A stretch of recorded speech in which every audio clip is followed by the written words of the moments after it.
Bismillahirrahmanirrahim. Assalamualaikum warahmatullahi wabarakatuh. Hai anak-anak, ketemu lagi bersama Bapak Muhammad Pringgabaya. Nah, di sini kita akan belajar mengenai konten IPS di kelas 5, tepatnya di tema 7, subtema 2, mengenai perjuangan mempertahankan kemerdekaan NKRI. Nah, teman-teman sudah tahu belum apa arti NKRI? Nanti kita akan belajar ya. Nah, sebelum memulai pelajaran, izinkan Bapak untuk menyampaikan tujuan pembelajaran kali ini.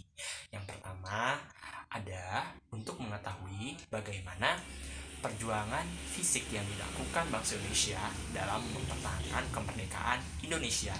Yang kedua, untuk mengetahui bagaimana perjuangan diplomasi yang ditempuh bangsa Indonesia dalam mempertahankan kemerdekaan Indonesia. Dan yang ketiga, untuk mengetahui seberapa besar pengorbanan dari pahlawan atau bangsa Indonesia dalam mempertahankan kemerdekaan Indonesia. Nah, seperti itu tujuan pembelajaran kali ini. Baik, kita mulai saja ya. Nah, sebelum dimulai, alangkah lebih baiknya kita berdoa terlebih dahulu teman-teman. Nah, sikap berdoa. Yuk, berdoa dimulai.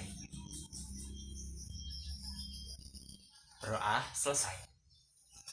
Nah, baik, kita akan mulai mengenai perjuangan mempertahankan kemerdekaan NKRI. Sebelumnya ada yang tahu belum arti NKRI? Nah, NKRI kepanjangan dari Negara Kesatuan Republik Indonesia. Nah, Negara Kesatuan Republik Indonesia merdeka pada tanggal 17 Agustus 1945 dengan memproklamasikan seperti yang diketahui oleh pahlawan proklamator yaitu Insinyur Soekarno dan juga Dr. Andes Muhammad Hatta.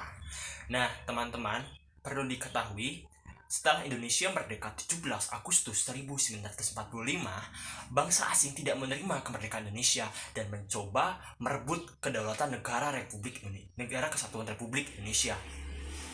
Teman-teman sendiri mau tidak negaranya dijajah kembali oleh bangsa penjajah? Pasti tidak mau kan? Begitu juga para pemuda, begitu juga dengan para rakyat Indonesia saat itu. Mereka dengan gigih memperjuangkan dan mempertahankan kemerdekaan Negara Kesatuan Republik Indonesia. Nah, bangsa asing tersebut yaitu dari pihak Jepang dan juga dari pihak Sekutu. Nah, dari pihak Sekutu sendiri terdiri dari Inggris dan juga dari Belanda. Nah, dari pihak Jepang sendiri tidak mengetahui bahwa Jepang telah kalah dalam Perang Dunia Kedua dan telah menyerah kepada Sekutu. Dan juga pihak Jepang tidak mengetahui bahwa Indonesia telah merdeka. Maka dari itu, banyak pihak Jepang yang berada di Indonesia menganggap Indonesia belum merdeka. Nah, itu dari pihak Jepang. Dan dari pihak Sekutu, tentara Inggris, yaitu disebut dengan AFNE, memboncengi tentara sipil Belanda yaitu Nica ke Indonesia. Nah, tentunya dengan hal itu bangsa Indonesia tidak menerima kedatangan Belanda, apalagi Inggris, karena bangsa Indonesia telah merdeka. Dengan kedatangan mereka dengan niat yang tidak baik untuk merebut senjata Jepang dan juga untuk berkuasa kembali di Indonesia, tentunya hal ini menjadikan perlawanan dari bangsa Indonesia sendiri karena bangsa Indonesia telah merdeka. Nah, maka dari itu bangsa Indonesia melakukan perlawanan di berbagai daerah, baik itu ditempuh dengan secara pertempuran atau bisa disebut dengan perlawanan fisik, juga dengan perundingan atau perlawanan diplomasi. Nah, Bapak akan sebutkan perlawanan apa saja yang dilakukan atau ditempuh oleh bangsa Indonesia untuk mempertahankan kemerdekaan Negara Kesatuan Republik Indonesia. Baik, kita akan mulai. teman-teman, kita akan membahas mengenai pertempuran fisik atau perjuangan fisik yang dilakukan oleh para rakyat Indonesia untuk mempertahankan kemerdekaan Indonesia.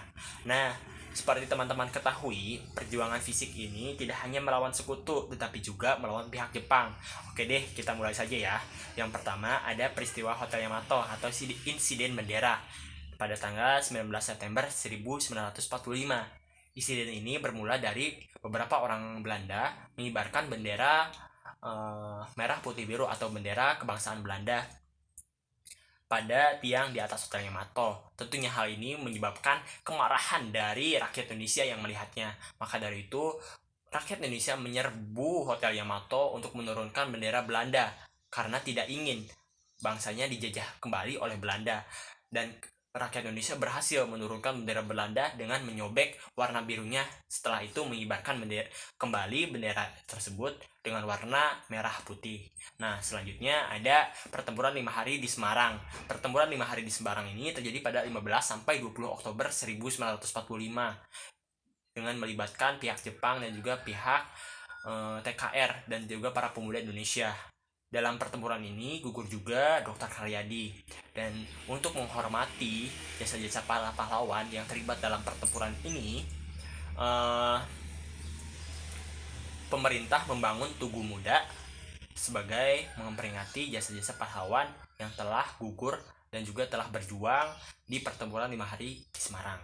Nah, selanjutnya ada pertempuran Surabaya. Pertempuran Surabaya ini berawal dari sekutu yang dipimpin oleh Jenderal Malabi mendarat di Indonesia. Nah, pada tanggal 27 Oktober 1945, para pemuda berhasil memporak-porandakan sekutu hingga terjadilah perundingan dengan pihak Indonesia dan juga sekutu. Nah, dalam perundingan ini terjadi insiden, yaitu insiden Jembatan Merah yang menewaskan Brigadir Malabi sehingga membuat sekutu marah.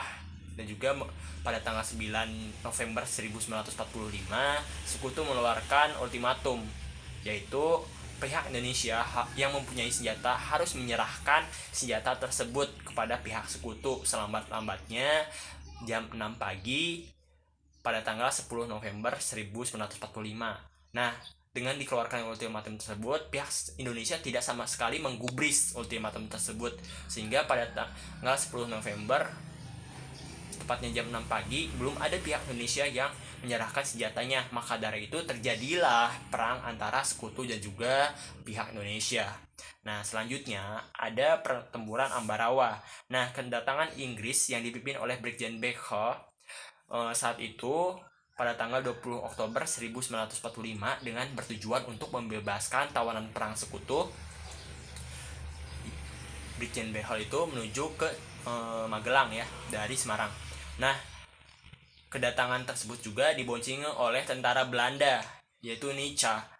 Mereka dengan sepihak membebaskan tawanan perang Belanda dan juga mempersenjatai mereka tanpa persetujuan dari pihak Indonesia, sehingga di sana terjadilah pertempuran antara pihak Indonesia dan juga pihak sekutu. Nah, pertempuran tersebut dipimpin oleh Kolonel Sudirman dan juga Kolonel Isdiman. Nah, Kolonel Sudirman berhasil memukul mundur sekutu hingga sampai ke Semarang, sementara Kolonel Isdiman gugur ketika melawan sekutu. Nah, pertempuran ini terjadi pada tanggal 15 Desember 1945. Nah, pada tanggal 18 Desember 1945, dengan keberhasilan besar Kolonel Sudirman, maka pihak Indonesia mengangkat Kolonel Sudirman menjadi Panglima Besar TKR. Nah, lanjut ke pertempuran Medan Area pada tanggal 13 Oktober 1945. Pertempuran ini berawal dari pihak Belanda yang menginjak-injak bendera Indonesia sehingga menyebabkan pertempuran ini terjadi. Nah, sekarang lanjut ke yang keenam ya, berarti pertempuran Bandung Lautan Api atau insiden Bandung Lautan Api. Nah, insiden ini bermula pada tanggal 21 November 1945. Itu pihak sekutu mengeluarkan ultimatum pertama untuk mengosongkan Bandung Utara. Nah, ultimatum itu paling lambat tanggal 29 November. Nah, berhubung belum ada respon dari pihak Indonesia, maka dari dikeluarkanlah ultimatum kedua pada tanggal 23 Maret 1946. Nah, ultimatum kedua ini mengharuskan pihak Indonesia mengosongkan seluruh kota Bandung.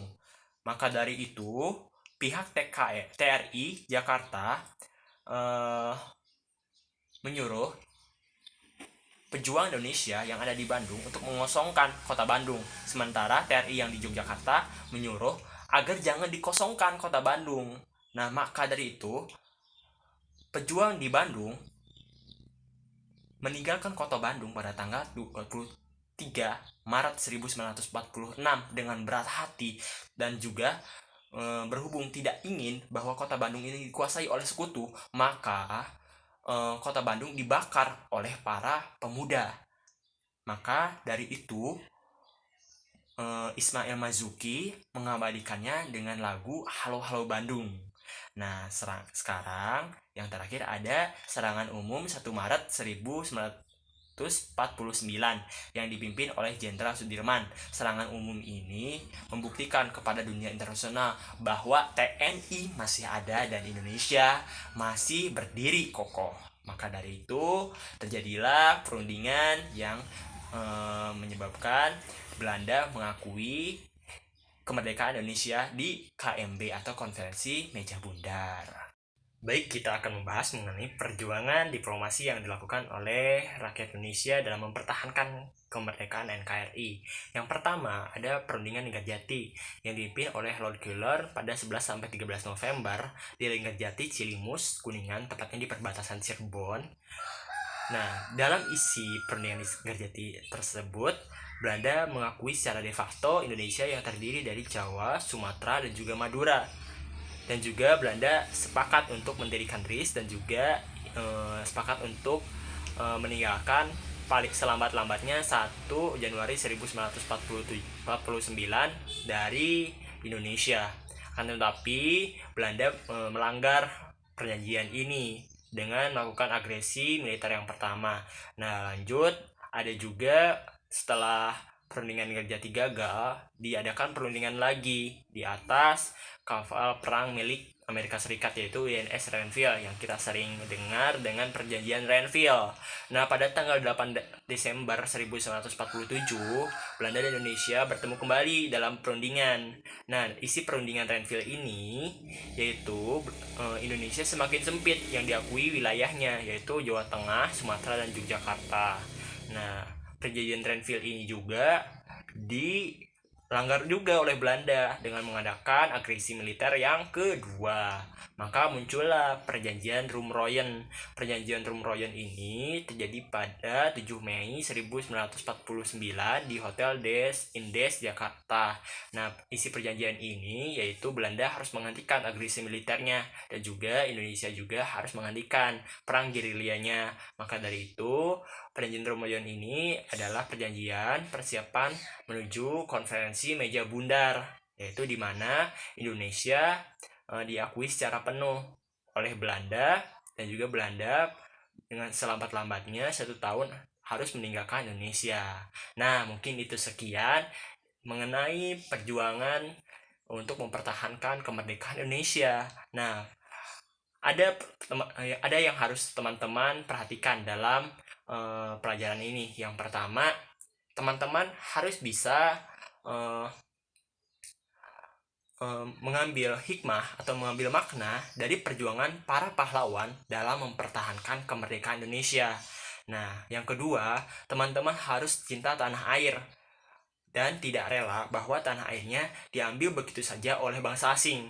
Yang ketiga, teman-teman harus senantiasa berjuang maupun bergerak dalam memajukan negara kesatuan Republik Indonesia. Karena waktu dulu kita berjuang dengan senjata, dengan pikiran. Sekarang kita berjuang dengan melawan bangsa sendiri. Nah, yaitu dengan melawan kemalasan kita sendiri. Maka dari itu, teman-teman harus rajin belajar agar dapat membangun estafet pembangunan bangsa Indonesia, yaitu setelah merdeka, agar bangsa Indonesia semakin sejahtera dan juga rakyatnya semakin makmur.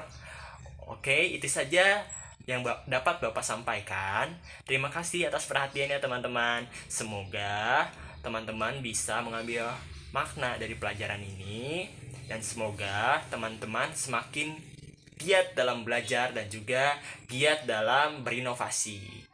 Ya, Bapak akhiri dengan ucapan wassalamualaikum warahmatullahi wabarakatuh. Jangan lupa ikuti channel ini agar dapat info-info yang lainnya yang terbaru mengenai pelajaran-pelajaran yang bermanfaat untuk adik-adik di rumah.